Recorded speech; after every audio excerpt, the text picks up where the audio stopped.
좋은 아침입니다, 여러분. 상승미소입니다. 오늘 제목, 워런 버핏과 미국의 연준 최후의 승자는 누구인가? 일단 제목만으로도 흥미롭죠. 왜 이렇게 제목을 정했는지 이제 방송을 들으시면 여러분이 알 수가 있습니다. 먼저 방금 끝난 미국의 주요 지수, 오늘도 역시 최고치를 넘어섰습니다. 연일 계속되는 최고치 행진, 다우지수 30.52포인트, 나스닥 9포인트, S&P 500 1.37포인트 올랐습니다. 오늘은 금값도 오르고 지수도 올랐습니다. 그리고 제가 이야기했었던 채권금리가 떨어지면 지수도 떨어질 가능성이 높다. 완전히 틀렸습니다. 채권금리도 떨어졌습니다. 그럼에도 지수는 올랐죠. 오늘 또 황당했던 얘기는 미국과 중국의 협상에 대해서 불리한 뉴스가 나왔음에도 지수는 올랐습니다. CNBC는 중국 관리의 이야기를 인용해서 현재 페이즈 1이라 일컬어지는 미국과의 협상에 중국이 무척 부정적이다, 패시미스틱 하다라는 뉴스를 내보냈습니다. 과거 같으면 이런 뉴스면 다우지수 100포인트 정도 확 밀어버리죠. 그러나 어젯밤에 나왔던 이 뉴스에도 불구하고 다우지수는 한 20-30포인트 마이너스 잠깐 났던 것 빼고는 반응하지 않았습니다. 물론 금값은 온스당 $10 마이너스 하다가 이 소식과 함께 플러스로 전환했었는데요. 아무튼 부정적인 뉴스에도 다우지수는 전혀 반응하지 않는다. 좋은 뉴스든 나쁜 뉴스든 지수 올라가는데 상관이 없다. 한마디로 그냥 올라간다. 그런 장세가 펼쳐지고 있는 것이죠. 이렇게 지수가 올라가니까 그동안 주가의 중립적이면서도 부정적인 방향에 있던 골드만삭스조차도 이제 이런 리포트를 냈습니다. 2020년에도 최근에 미국 경제 성장세, 이런 확장세가 이어질 것이다 라고 말하며 현재 다우나 S&P 500, 나스닥에 비해 상승세가 떨어져 있는, 아니죠, 오히려 반대로 하락하고 있는 러셀 2000, 즉 미국의 소형주 및 경기 민감주까지 조만간 올라갈 수 있다, 이런 리포트를 냈습니다. 모두가 한마디로 모건 스탠리도 최근에 주가 올라갈 것이다 이런 이야기하는 걸 보면 시장의 비관론자들은 완전히 백기를 들어버린 거죠.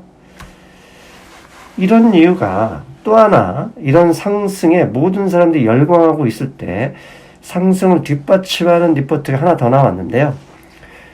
올해 S&P 500 인덱스 기준으로 연초보다 25% 이상의 상승을 기록하고 있는데요. 지난 1928년, 이게 뭐냐면 다우지수가 30종목으로 개편된 해 이후죠.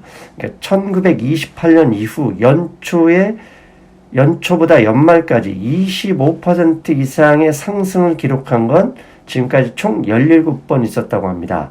근데 17번 있었던 이후에 그 다음 해까지 지수 상승이 이어졌던 해는 무려 71%, 단 7%만이 지수가 마이너스 났었다라는 리포트가 나오는 걸 봐서는 내년에도 골드만삭스가 이야기하듯이 지수 상승 계속될 수 있다.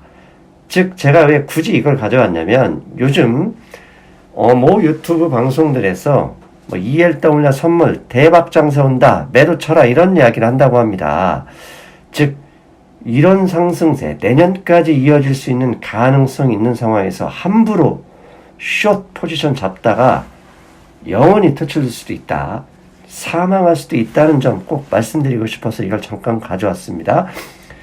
오늘 새벽에 또 한 가지 한국 투자자들에게 좋은 소식일 수 있을 수 있는 뉴스가 도이치뱅크가 테슬라의 목표 주가를 상향했다는 소식입니다. 테슬라는 이번 달 21일 픽업 트럭입니다. 전기차 픽업 트럭, 일명 사이버 트럭을 발표할 예정입니다. 즉 지금까지 테슬라는 세단만 가지고 있었잖아요. 모델 3 뭐 이런 것들. 그런데 이번 달 21일에 픽업 트럭, 전기차 픽업 트럭, 결국 내년에는 이런 전기차 픽업 트럭이 시장에서 매출 상향에 영향을 줄 수 있다라는 분석과 함께 목표 주가를 기존에 260달러에서 290달러로 상향했습니다. 제가 테슬라를 사라 그런 의미가 아니라요. 테슬라의 목표 주가 상향, 픽업 트럭에 대한 관심, 배터리 업체에 관심을 가져볼 만하다. 그 얘기를 드리고 싶어서입니다. 지난 2달간 상승미소 끊임없이 반도체 얘기를 했는데요. 그러면서 다른 방송에서 나가서 배터리 업체도 관심을 가져야 된다라고 말씀을 드렸던 거 보신 분들 있을 겁니다. 자, 이런 배터리 업체는 테슬라의 주가 상향에 영향을 받을 수 있죠. 관심을 가져볼 만하다. 자, 여기까지가 시황이었고요. 그렇다면 주가 상승의 실질적인 배후 세력은 누구인가? 이걸 한번 찾아봤습니다. 핵심은 연준이죠. 왜 갑자기 연준? 갑자기는 아니지만 연준을 왜 이야기하느냐?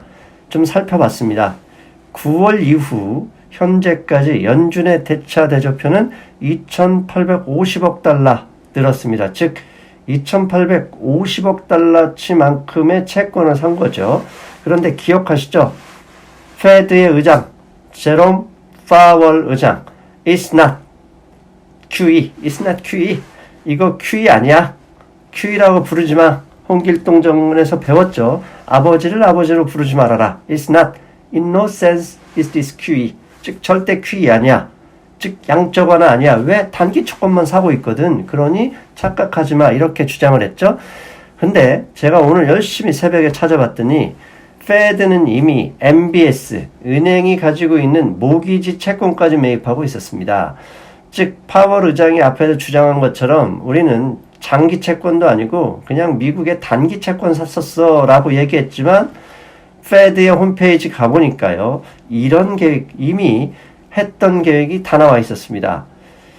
맨 밑에 보면 9월 30일부터 10월 1일까지 약 2주 동안 페드는 MBS 33억 달러 매입하겠다 발표했고요.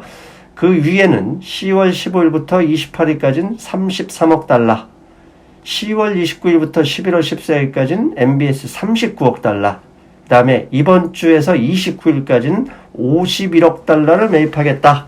페드가 이미 자기네 웹사이트에서는 이렇게 얘기했었던 겁니다. 즉 앞에서는 우리는 양적 완화 아니다. 단기 채권, 미국 국채 그냥 단기 채권, 트레저리 벌 뭐 이런 거, 트레저리 노트 이런 아주 단기적인 사고 있다라고 얘기했지만 실제는 이렇게 많은 금액을 은행에 가지고 있는 모기지 채권을 사고 있다. 그러면 은행에서 모기지 채권을 아주 좋은 값에 팔고 그 돈 가지고 뭐 하겠습니까? 주식을 살 가능성도 충분히 있고 그걸 시장이 알고 있어서 이렇게 거침없이 상승하고 있는 것은 아닐까? 충분히 개연성이 있는 것이죠. 그런데 단 한 사람, 전설적인 투자자 워런 버핏은 침묵 중입니다. 이미 뉴스를 보셔서 아실 겁니다. 워런 버핏 투자 안 한다. 현금 쌓아두고 있다. 그런데 워런 버핏이 투자할 때 자체 인덱스, 버핏 인디케이터 버라이언트라는 버크셔 해서웨이, 워런 버핏이 대주주로 있는 회사죠. 거기에서 쓰는 인덱스인데요. 인덱스 나온 걸 보면 현재 인덱스 수준이 탑이자 언제 탑이냐? 2000년 IT 버블 터졌을 때 탑 수준에 와 있다. 한마디로 워런 버핏은 지금 현재 주가의 버블이니 투자를 안 하고 있다는 얘기입니다. 그러니 투자를 안 하고 현금을 쌓아두고 있는데 그 현금이 자그만치 1200억 달러 1200억 달러 이거 보통 돈이 아닙니다. 베트남 GDP가 3000억 달러 수준인데 베트남 GDP의 3분의 1보다 많은 돈을 버핏은 그냥 통장에다 쌓아두고 있다. 그러니 연일 주가가 올라가는 데 있어서 이 전설적인 투자자가 비웃음, 조롱을 당하고 있는 것이죠. 자, 그렇다면 이제 앞에서 제목에서 말씀드렸죠. 연준과 워런 버핏 누가 이길 것이냐. 이게 단순히 대상 때문에 그런 거 아니죠. 두 가지 투자 철학 때문에 그렇습니다. 주식 투자를 하시는 분이라면 이 두 가지 철학쯤은 이미 알고 있습니다. 이 두 가지 투자 철학 무엇인지 보고요. 도대체 누가 이길 것인지 여러분이나 저나 같이 궁금합니다. 첫 번째 전설적인 투자자 워런 버핏의 투자 철학 Be fearful when others are greedy. Be greedy when others are fearful. 무슨 얘기입니까? 모두가 영광할 때는 두려워하고 모두가 공포에 빠졌을 때는 욕심을 내라. 한마디로 지금은 모두가 열광의 도안이, 모두가 주식 대박난다. 모두가 비관론했던 골드만삭스, 모건스탠리까지 다시 돌아가지고 올라간다고 하는 상황이니 이제는 조심해야 한다. 이게 워런 버핏의 투자 철학이죠. 그렇다면 또 하나, 중앙은행과 관련한 투자 철학이 하나 있죠. 중앙은행에 맞서지 마라. 왜? 돈을 퍼붓는데 자산시장, 주식시장이 올라가지 않고 버틸 방법이 없다. 함부로 중앙은행에 맞서다 사망한다. 여러분 어떻게 생각하십니까? 워런 버핏이 이기냐? 중앙은행이 이기느냐? 이게 왜 중요하냐고요? 여러분의 그리고 저의 투자 실적, 투자 수익에도 당연히 영향을 줄 수 있기 때문이죠. 중앙은행에 맞서고 있는 게 저죠. 왜? 주식의 일부, 미국 주식의 3분의 1을 매도했기 때문이죠. 그나마 다행스러운 건 미국 주식의 3분의 2, 반도체 주식은 단 한 주도 팔지 않고 보유하고 있다는 거, 그나마 다행인 것 같습니다. 아무튼 누가 이기는지 이제부터는 조심스럽게 지켜볼 시점이다. 이렇게 말씀드리고 저는 내일 뵙겠습니다. 여러분 안녕.